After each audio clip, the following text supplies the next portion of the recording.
en Alsace que la clé d'entrée pouvait être le sol. Et l'année du changement, ça a été 1989.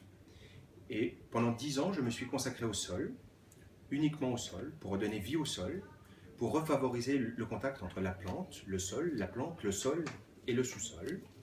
Et les premières années, je ne faisais pas du vin de terroir, je faisais du vin de sac. Ce que je veux dire par là, c'est que la totalité du racinaire était dans les 35 premiers centimètres du sol.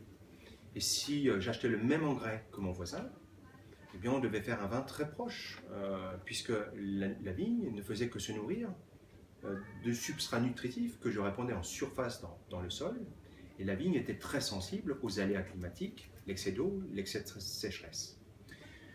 Au milieu des années 95, donc 6 années après le début du changement de pratique sur le domaine, on a pu observer sur le domaine un changement du comportement du parcellaire, une vigne avec un développement végétatif moins important, une vigne quelque part un peu moins dopée, moins de feuilles, moins de végétation, mais aussi moins de grappes, moins sensible aux agressions extérieures, et ça a été le début de la domestication des techniques organiques biodynamiques.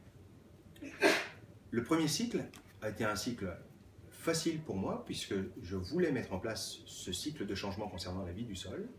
Par contre, difficile pour la plante, parce qu'il a fallu réellement perturber, chambouler l'équilibre de la plante sur le sol et dans le sol.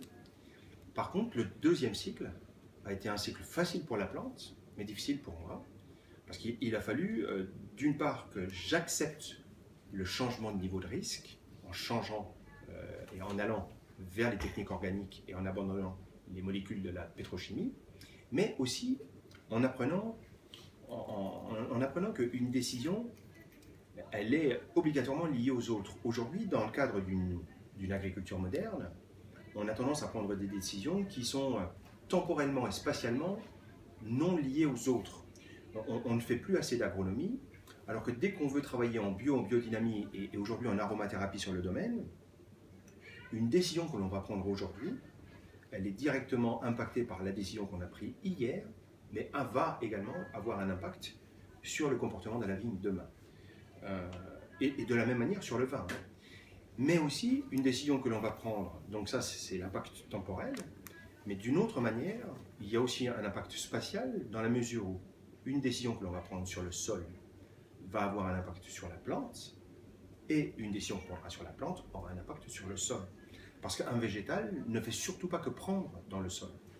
Le végétal sur un sol va prendre un certain nombre de choses dans le sol, mais va également relarguer un certain nombre de choses dans le sol.